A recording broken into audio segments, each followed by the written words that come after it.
I was standing in my kitchen on a Tuesday morning in Portland, Oregon, pouring my second cup of coffee when I glanced out the window and noticed something was drastically wrong with my hedge. The 8-foot privacy hedge that had taken me 5 years to cultivate into a perfect green barrier between my property and my neighbor's house was now butchered down to about 3 feet, hacked with all the finesse of a chainsaw massacre. My coffee mug stopped halfway to my lips as my brain tried to process what I was seeing. I walked outside in my slippers and pajama pants, not even bothering to grab a jacket despite the crisp March morning air. The hedge ran along the entire length of my backyard, about 60 feet of what used to be beautiful, dense arborvitae that I had personally selected, planted, and maintained. Now it looked like someone had taken a weed whacker to it with their eyes closed. The cuts were uneven, jagged, and in some places the branches were split and torn rather than cleanly cut. I stood there in shock, my mouth literally hanging open as I walked the length of the destroyed hedge. That is when I heard the voice I had grown to dread over the past 2 years, since she had moved into the neighborhood. Patricia Morehouse, the self-appointed queen of the Riverside Meadows Homeowners Association, was standing in her yard with a pair of hedge trimmers in her hand, admiring her handiwork like she had just completed the Sistine Chapel. "Good morning, Daniel," she called out cheerfully, waving at me with a gloved hand. "I took care of that eyesore for you. The HOA has regulations about hedge heights and yours was clearly in violation. I measured it myself last week." I stared at her, my brain still trying to catch up with what was happening. Patricia was exactly what you would picture when someone says the words HOA Karen. She was in her late 40s, always wore a visor even when it was cloudy, and had that particular haircut that seemed to be standard issue for women who asked to speak to the manager. She wore matching athleisure sets in pastel colors and carried a clipboard everywhere she went, even to check her mailbox.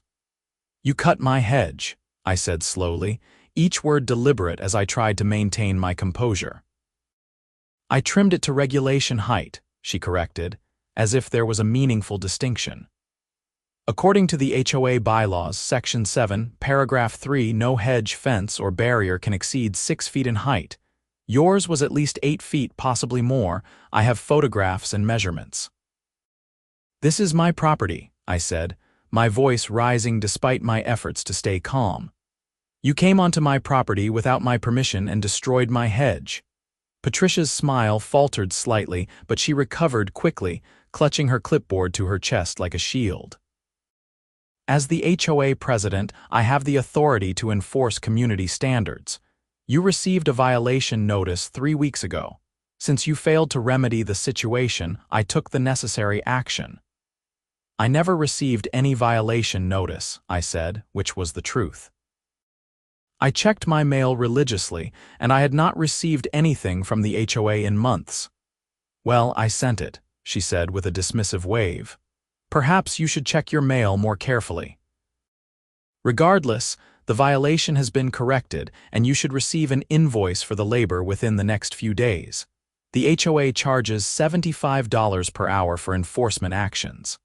My mouth dropped open again. "You want me to pay you for destroying my property?" "For bringing your property into compliance," she said, her voice taking on that particular tone that suggested she was speaking to a child who was not quite understanding the lesson. "If you had taken care of it yourself when you received the notice, this would not have been necessary." I took a deep breath, counting to 10 in my head. I had dealt with Patricia before on various ridiculous HOA matters. She had sent me a violation notice because my garbage cans were visible from the street for approximately 4 hours after trash pickup. She had complained that my car was parked in my own driveway at an angle that she deemed aesthetically displeasing. She had even tried to fine me because the color of my front door was allegedly not on the approved color palette, even though it was the same color it had been when I bought the house 6 years ago. But this was different. This was not a petty complaint or a frivolous fine.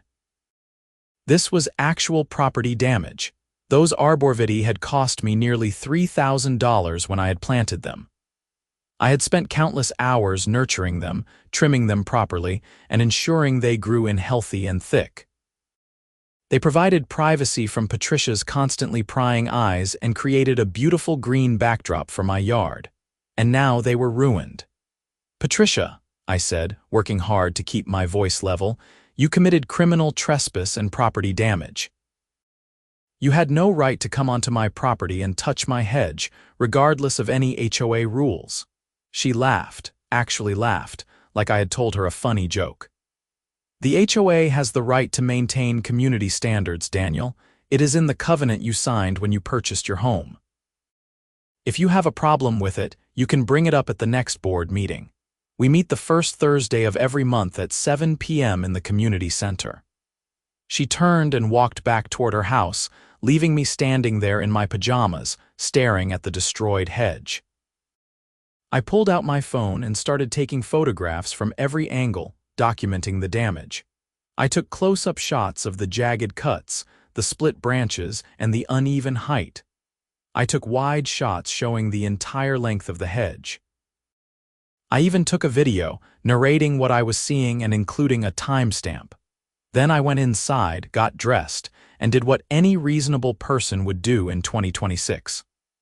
I started researching property law in Oregon, HOA regulations, and criminal trespass statutes. I also called my buddy Marcus, who was a real estate attorney in downtown Portland. "She did what?" Marcus said when I explained the situation. I could hear him typing in the background, probably already looking up relevant case law.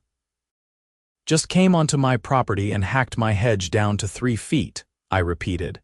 "And now she wants to charge me for it." "That is trespass, brother," Marcus said immediately.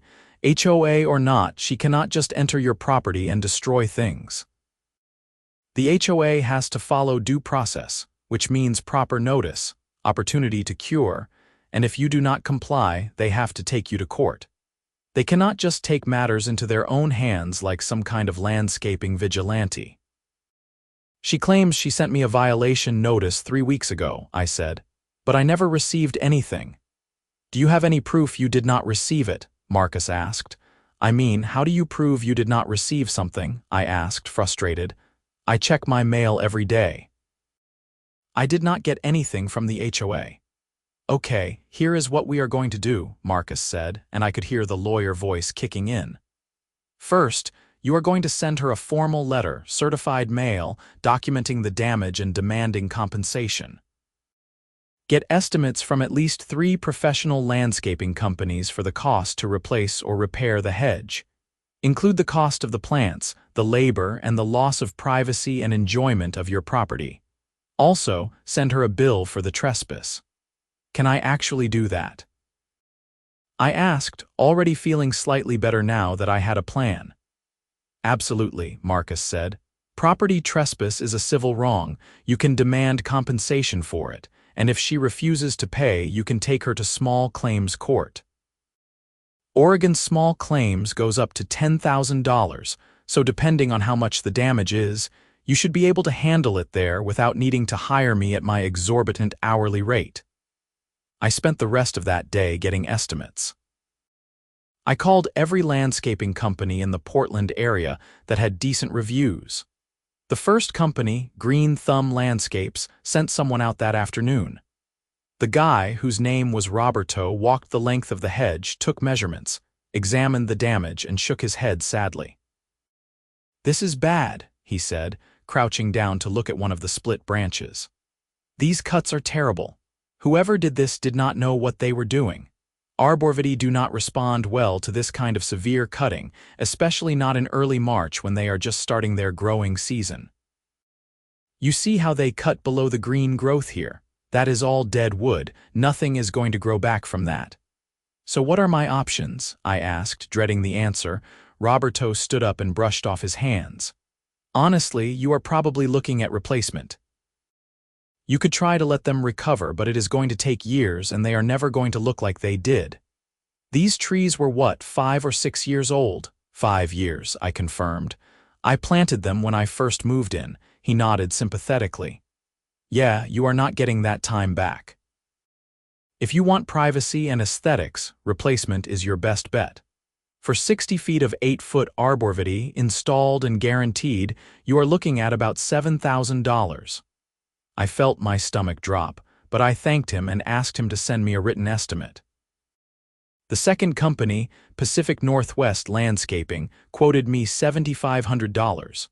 The third company, Garden Masters, quoted me $6,500. I now had 3 professional estimates averaging around $7,000 for the replacement cost, but I was not done.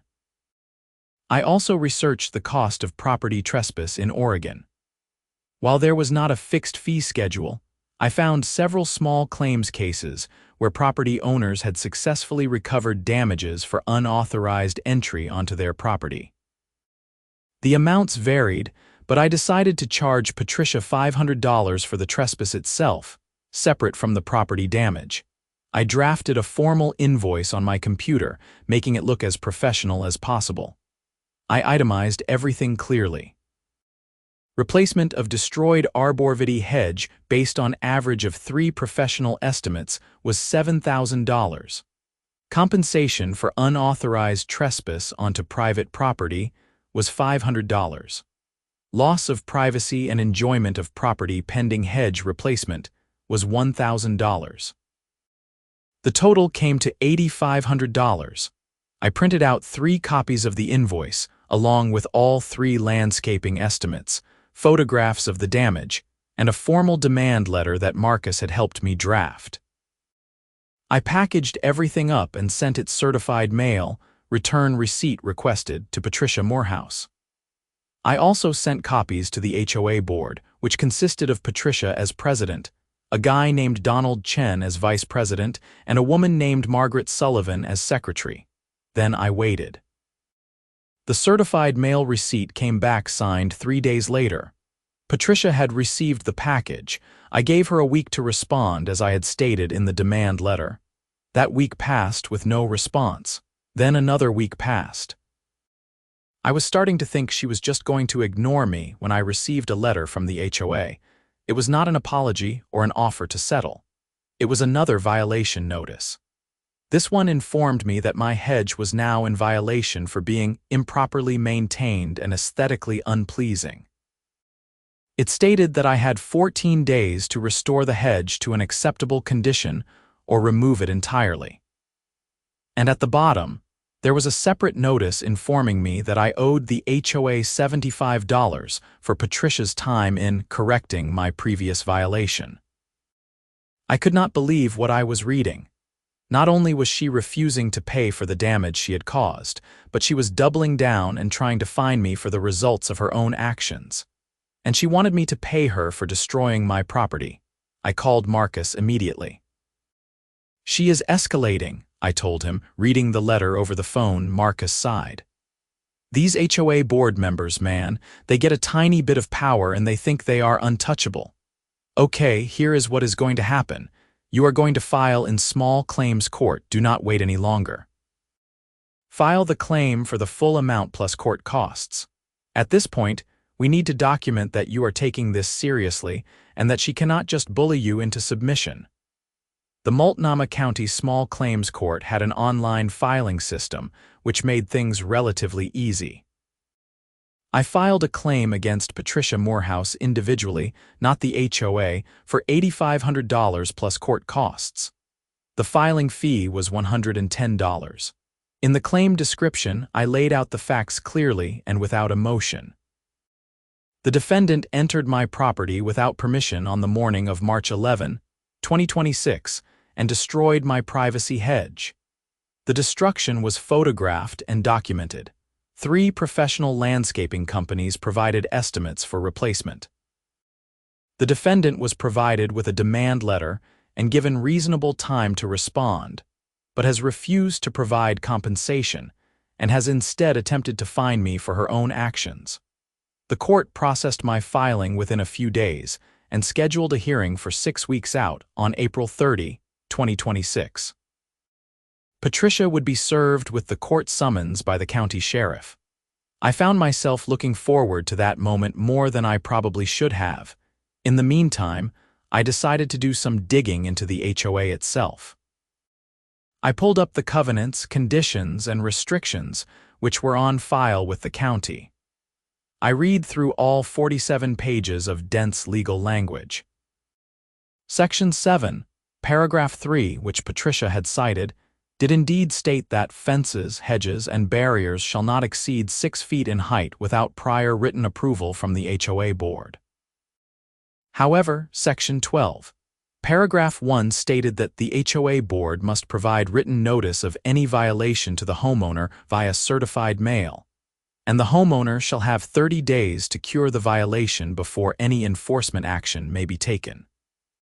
Section 12, paragraph 5 stated that enforcement actions shall be limited to fines and, if necessary, legal action in a court of competent jurisdiction. The HOA board and its representatives are expressly prohibited from entering private property to remedy violations without the express written consent of the property owner or a court order. In other words, even if my hedge had been in violation, which I was not conceding, Patricia had violated the HOA's own rules by failing to provide proper notice and by entering my property without permission or a court order. I printed out the relevant sections and added them to my file. I also started asking around the neighborhood. Riverside Meadows was a development of about 80 homes built in the early 2010s around a small park and a community center. It was a nice neighborhood, quiet and well-maintained, which was probably why the property values had been steadily increasing. I had always kept to myself mostly, friendly with my neighbors but not particularly social. But now, I started actually talking to people when I saw them out walking their dogs or checking their mail. What I discovered was that I was not the only person who had problems with Patricia. My next-door neighbor on the other side, a retired teacher named Helen, told me that Patricia had tried to fine her $300 because her rose bushes extended 6 inches over the property line into the common area. My neighbor across the street, a software engineer named Prakash, said Patricia had sent him a violation notice because he had installed solar panels on his roof without HOA approval, even though Oregon state law explicitly prohibits HOAs from banning solar panels. The most disturbing story came from a young couple, Jennifer and Tom, who lived 4 houses down. They had adopted a rescue dog, a pit bull mix named Daisy, who was apparently the sweetest thing in the world. Patricia had tried to have the dog removed, claiming that pit bulls were not on the approved breed list in the HOA covenants. Jennifer had gone through the covenants line by line and found no such breed restriction list. When she had confronted Patricia about it, Patricia had admitted she had just made it up because she did not feel safe with that breed in the neighborhood. The more I talked to people, the clearer it became that Patricia was operating the HOA like her own personal fiefdom, making up rules or selectively enforcing them based on her own preferences and prejudices. And apparently, no one had really challenged her because most of the violations were minor enough that it was easier to just comply than to fight. But I was not going to just comply. She had caused real damage to my property, and she needed to be held accountable. The sheriff served Patricia with the small claims summons on a Saturday morning. I know this because she showed up at my door about 2 hours later, her face red and her hands shaking as she waved the papers at me. "This is harassment," she shouted before I had even fully opened the door. "You are suing me for doing my job as HOA president? This is absolutely ridiculous, and I will be countersuing you for frivolous litigation." "Patricia, you destroyed my property," I said calmly, not opening the screen door. "I asked you to pay for the damage. You refused." "This is how property disputes are resolved." "I was enforcing HOA rules," she sputtered. "Rules that you agreed to when you bought this house. You cannot sue me for that." "Actually, I can," I said, "and the HOA's own rules say you cannot enter my property without permission." "You violated your own bylaws. You also violated Oregon law regarding criminal trespass and property damage, So yes, I am suing you, and I will see you in court on April 30th. I closed the door, my heart pounding. I had never been much for confrontation, but there was something satisfying about standing up to her. Through the front window, I watched her stomp back to her house, still clutching the summons. The next HOA board meeting was scheduled for April 3rd. I had never attended one before, despite receiving the email notifications every month. I decided it was time to make an appearance. The meeting was held in the community center, a small building near the neighborhood park that was used for various community events. When I arrived at 7 p.m., there were about 15 other homeowners already there, sitting in folding chairs arranged in rows facing a table where Patricia, Donald, and Margaret sat. Patricia's eyes narrowed when she saw me walk in, but she did not say anything. I took a seat in the back row and waited. The meeting started with Patricia reading through the previous meeting's minutes, which Margaret had apparently taken. Then there was a treasurer's report from Donald, showing the HOA's financial status. They had about $43,000 in the reserve fund, which seemed healthy. Then Patricia moved to new business, and I knew what was coming. "We have a situation with one of our homeowners," Patricia began, and several people turned to look at me. "Daniel Morrison has filed a frivolous lawsuit against me personally, attempting to interfere with my duties as HOA president. He is claiming that I damaged his property when I was simply enforcing a clear violation of our community standards." "That is not accurate," I said, standing up. All eyes turned to me. "Patricia came onto my property without permission and destroyed my hedge. She did not follow the HOA's own procedures for violation enforcement, which require proper notice and prohibit board members from entering private property. I sent her an invoice for the damage. She refused to pay, so I filed a small claims action, which is the appropriate legal remedy." "You did not correct your violation," Patricia shot back. "Your hedge was over 8 feet tall. The limit is 6 feet. "Show me the violation notice you claim you sent me," I said. "I never received one." "And even if I had, your own bylaws require 30 days to cure before any enforcement action.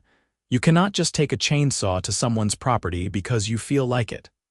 Donald cleared his throat. He was a quiet guy, probably in his early 60s, who worked as an accountant. "Patricia, did you send a certified letter for the violation notice?" Patricia hesitated. "I sent a regular letter. We do not need to send everything certified." "Actually," I said, pulling out a copy of the HOA bylaws. "Section 12. Paragraph 1 specifies that violation notices must be sent via certified mail to ensure receipt. So even if you did send a letter, which I never received, you did not follow the proper procedure." Margaret, who had been silent up until this point, spoke up. She was in her 50s, a nurse who worked at OSU. "Patricia, did you really go onto his property and cut his hedge yourself?" "I was enforcing the rules," Patricia said defensively. "Someone has to maintain standards in this neighborhood." "But that is not how we are supposed to do enforcement," Margaret said, flipping through her own copy of the bylaws.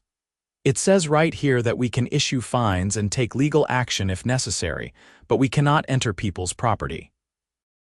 "That is pretty clear. Whose side are you on?" Patricia snapped at Margaret. "I am on the side of following our own rules," Margaret replied, her voice calm but firm. "If we do not follow the bylaws, then we are opening ourselves and the HOA up to liability." A woman in the front row raised her hand. I recognized her as Linda, who lived on the next street over. "I have a question. If Daniel wins his lawsuit, does that money come out of the HOA funds or from Patricia personally?" That was a good question, and one I had wondered about myself. Patricia was named as the defendant personally, not the HOA, because she had acted outside the scope of her authority. "The suit is against Patricia personally," I confirmed. "I am not suing the HOA." "But the HOA might want to consider whether it wants to be associated with someone who violates the organization's own rules." Patricia stood up abruptly, her chair scraping loudly against the floor. "I do not have to sit here and be attacked. This meeting is adjourned." "You cannot just adjourn the meeting," Donald said, looking surprised. "We have not finished the agenda." But Patricia was already gathering her papers and heading for the door. She left the community center, leaving Donald and Margaret sitting at the table looking at each other in confusion. Margaret sighed and addressed the remaining homeowners. "Okay, well, this is unusual. I guess we should probably continue the meeting. We still have a few items to discuss." The meeting continued for another 30 minutes, covering mundane topics like the landscaping contract for the common areas and a proposal to repaint the community center. But before it ended, Linda raised her hand again. "I think we should call a special meeting to discuss the board leadership," she said. "I do not feel comfortable with how this situation has been handled, and I think we need to address it before it creates more problems for the HOA. Several other people nodded in agreement. Margaret looked at Donald, who shrugged. "Okay," Margaret said. "According to the bylaws, any homeowner can petition for a special meeting if they get signatures from 20% of the homeowners. That would be 16 households. If you want to organize that, Linda, you can." Linda nodded, looking determined. As the meeting broke up, several people came up to me and told me they supported what I was doing. A few shared their own stories of Patricia's overreach and arbitrary enforcement of rules. By the time I left the community center, I felt like I had inadvertently started some kind of neighborhood revolt. Over the next few weeks, Linda collected her signatures and scheduled a special meeting for April 17th, 2 weeks before my court date.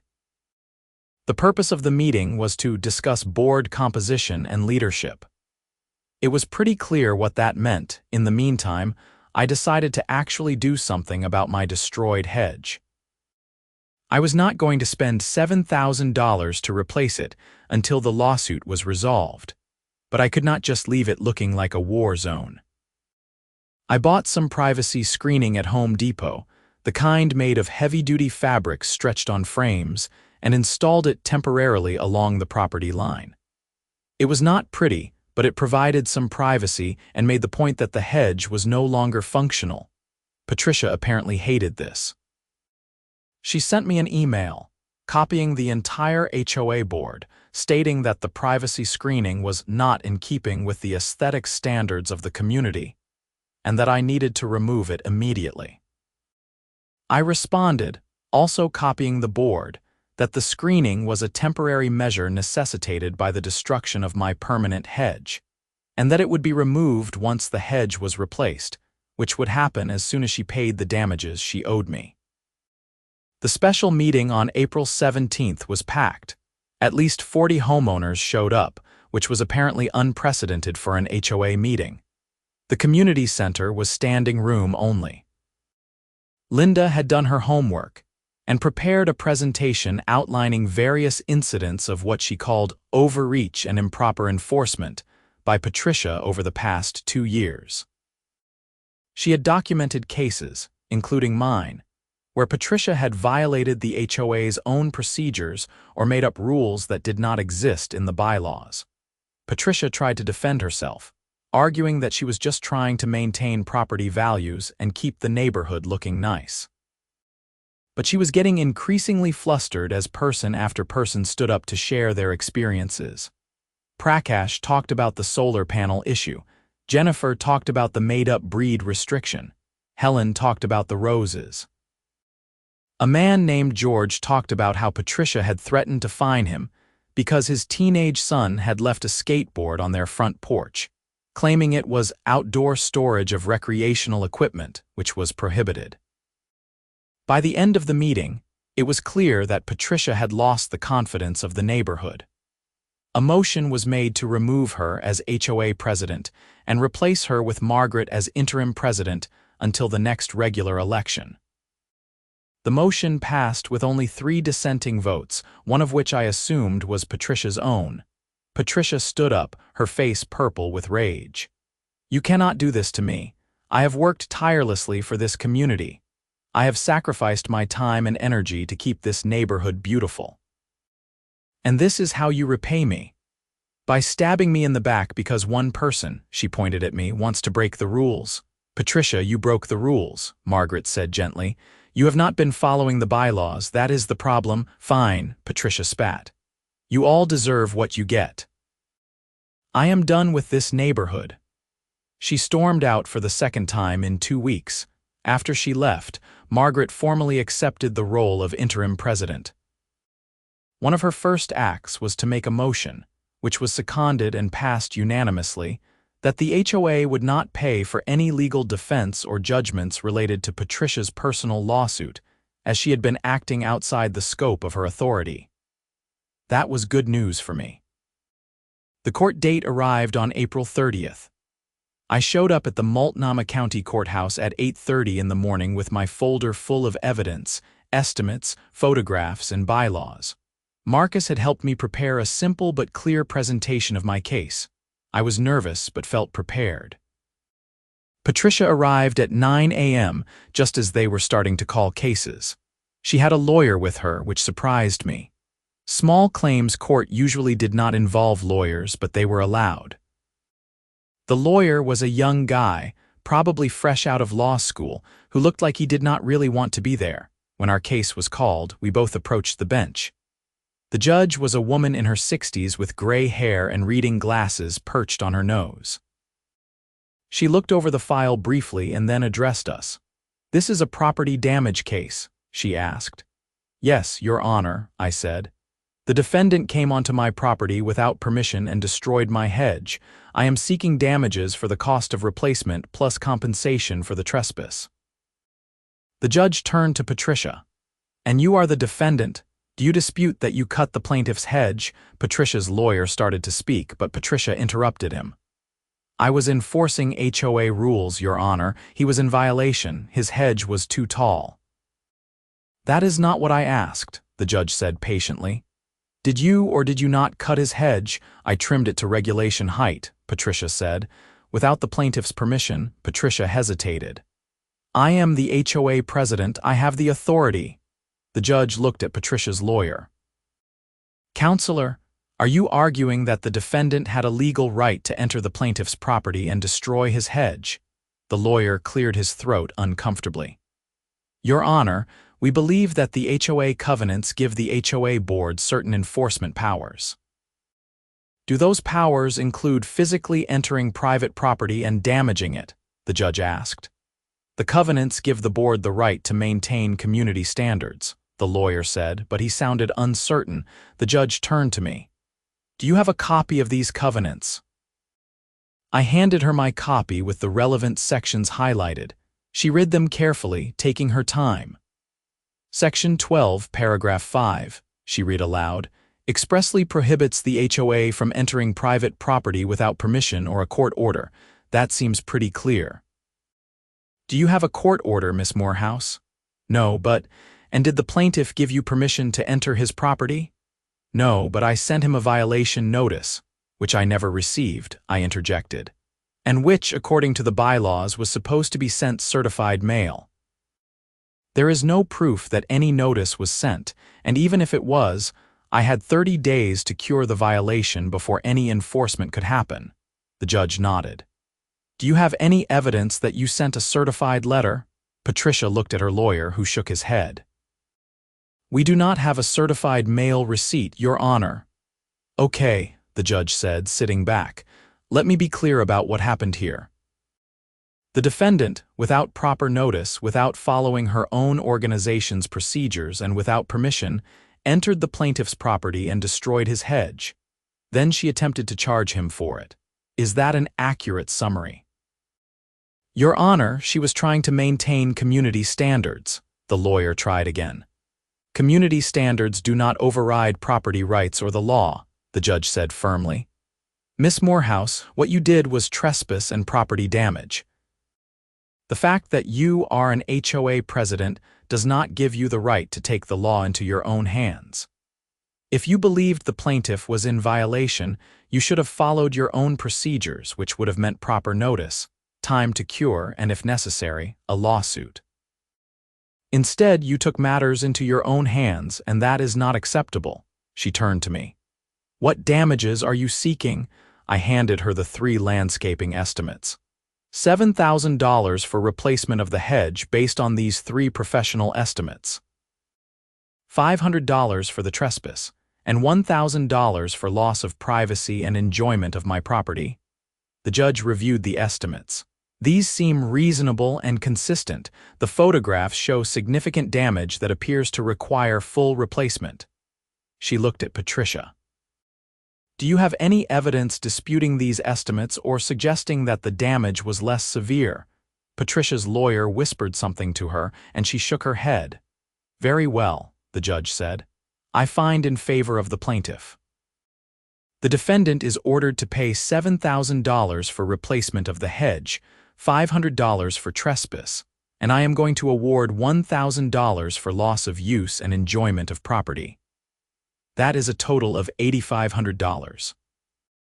Additionally, the defendant is responsible for the plaintiff's court costs of $110. The total judgment is $8,610, payable within 30 days. She banged her gavel, and just like that, it was over. Patricia's face was bright red, and she looked like she was about to cry or scream or both. Her lawyer quickly ushered her out of the courtroom before she could say anything that might make things worse. I felt a wave of relief wash over me. I had won. More importantly, the judge had validated what I knew all along, that Patricia had been completely in the wrong. As I walked out of the courthouse into the spring sunshine, I felt lighter than I had in weeks. But the story was not quite over yet. Patricia had 30 days to pay the judgment. I was not holding my breath that she would do it voluntarily. Sure enough, 30 days came and went with no payment. I went back to the courthouse and filed for a writ of execution, which would allow the sheriff to seize Patricia's assets if necessary to satisfy the judgment.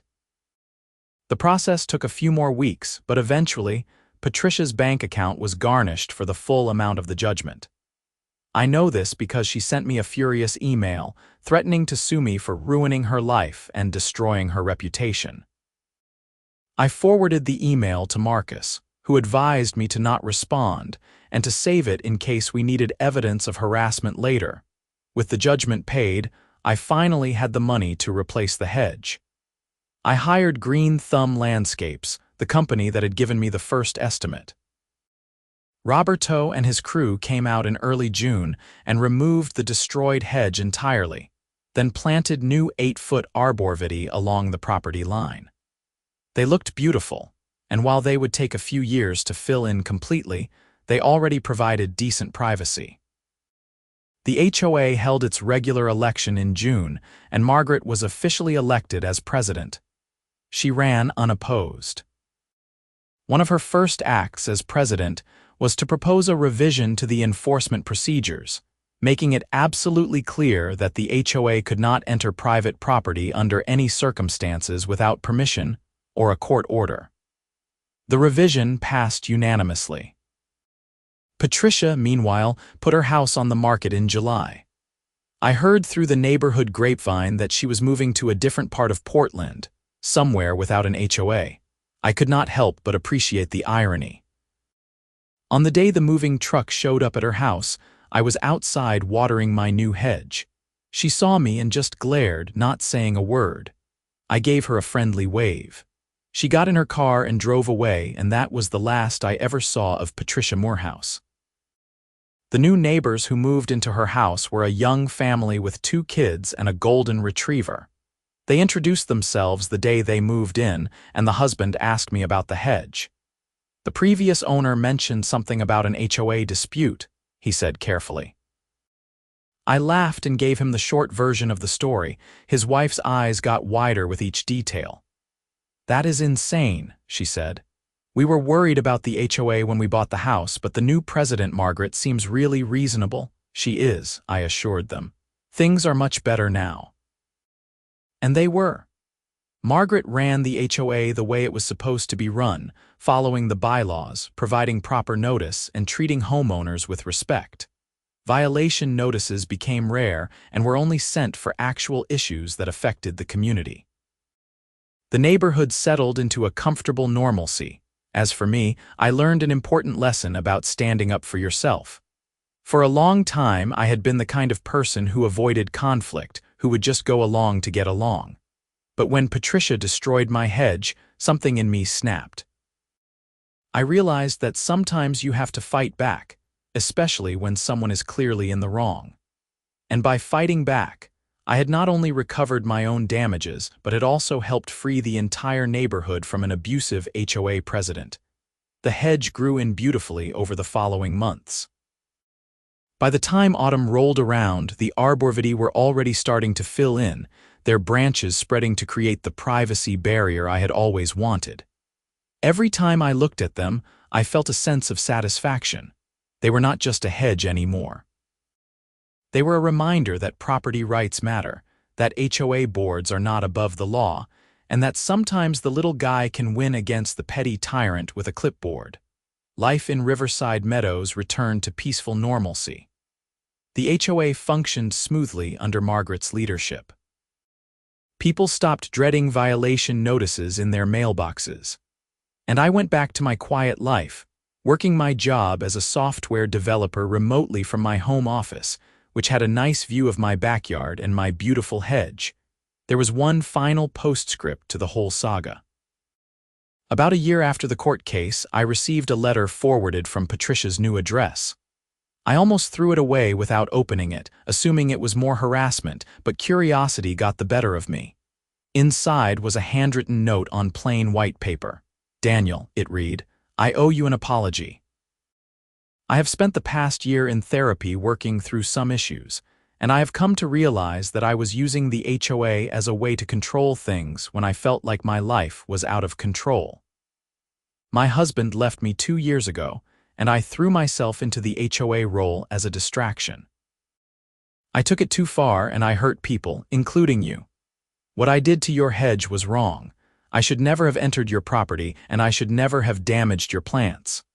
I was so focused on rules and control that I lost sight of basic decency and respect for other people's property. I know this apology does not undo the damage, but I want you to know that I am sorry and I am working on being a better person. I hope your new hedge is growing well. Patricia." I read the letter twice, surprised by its sincerity. It did not change what had happened, and it did not mean I forgave her completely, but it did give me some perspective. Patricia had not just been a cartoon villain, a HOA Karen doing evil for the sake of evil. She had been a person going through her own struggles, handling them badly, and hurting others in the process. I thought about writing back, but ultimately decided not to. Some things are better left closed. I filed the letter away with all the other documents from the case and moved on. The years that followed were good ones. My hedge grew tall and thick, providing exactly the privacy and beauty I had wanted. The HOA remained well-run and reasonable under Margaret's leadership, and later under other elected presidents who followed her example.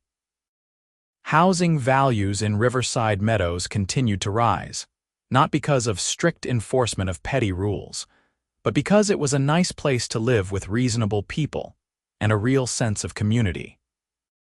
I became more involved in the neighborhood after the whole ordeal, attending HOA meetings regularly, and even serving on a committee to review and update the bylaws. We modernized a lot of the outdated provisions and made the enforcement procedures even clearer to prevent any future Patricia situations. Looking back on the whole experience, I realized it had taught me several valuable lessons. First, that HOA boards have power, but that power is limited by law and by their own governing documents. They cannot just do whatever they want. Second, that documentation is everything. The photographs, estimates, and records I kept were crucial to winning my case. Third, that standing up to bullies, even bureaucratic ones with clipboards, is sometimes necessary and worthwhile. And finally, that sometimes the system works. The court system, the HOA election process, and the neighborhood coming together had all worked the way they were supposed to, and justice had been served. My hedge stands today as a living monument to those lessons, 8 feet tall and thick with green growth, a beautiful and functional barrier between my property and the world beyond. Every spring when the arborvitae put out new growth, I remember the whole saga and smile. It had been stressful and frustrating at the time, but in the end, everything had worked out exactly as it should have. And I never again took my property rights for granted or assumed that people in positions of power, even small neighborhood power, would always act reasonably. I stayed informed, stayed involved, and stayed ready to stand up for myself if necessary. But mostly, I just enjoyed my home, my yard, and my beautiful hedge, secure in the knowledge that in America, even against the seemingly unstoppable force of an HOA Karen with a clipboard, property rights and common sense can still prevail. The neighborhood kids sometimes used my hedge as a landmark when giving directions. "Turn left at the tall hedge," they would say, not knowing the story behind it, and that was fine with me. To them, it was just a hedge. To me, it was a symbol of justice, perseverance, and the importance of standing up for what is right. Even when it is easier to just let things go in the end, Patricia had done me an unintentional favor. By destroying my original hedge, she had forced me to become more engaged with my community, more aware of my rights, and more willing to fight for them. The new hedge was actually nicer than the old one, planted by professionals with a guarantee and proper care instructions. And the neighborhood was better off without a president who saw the HOA as her personal kingdom rather than a community organization meant to serve the homeowners. Sometimes, I suppose, things have to get worse before they can get better. My hedge had to be destroyed before it could be replaced with something even better. The HOA had to hit rock bottom with Patricia's overreach before it could reform and become what it should have been all along. And I had to be pushed to my breaking point before I learned to stand up for myself. As I sit here now, years later, looking out my window at that magnificent hedge swaying gently in the Portland breeze, I can honestly say I would not change a thing. Well, maybe I would have preferred that Patricia had not destroyed my original hedge in the first place. But given that she did, I am glad I responded the way I did. I am glad I documented everything, sought proper estimates, sent a demand letter, and ultimately took her to court. I am glad I did not just roll over and accept her abuse of power. Because in the end, our homes are our castles, as the old saying goes. We work hard to buy them, maintain them, and make them our own. And no HOA president, no matter how petty or power-hungry, has the right to violate that sanctity. Patricia learned that lesson the hard way, and I like to think that in the end, even she became a better person because of it. The hedge continues to grow, year after year, a green and living reminder that justice, property rights, and common decency still matter. And that sometimes, all it takes is one person willing to stand up and say, no, this is not okay, to make a real difference, not just for themselves, but for an entire community. That is the story of how my HOA neighbor cut my hedge without asking, and how I sent her an invoice for damages and property trespass, and how it all ended with justice served, a neighborhood freed from tyranny, and a beautiful new hedge that stands as tall and proud as the principles it represents. It was not an easy fight, but it was absolutely worth it.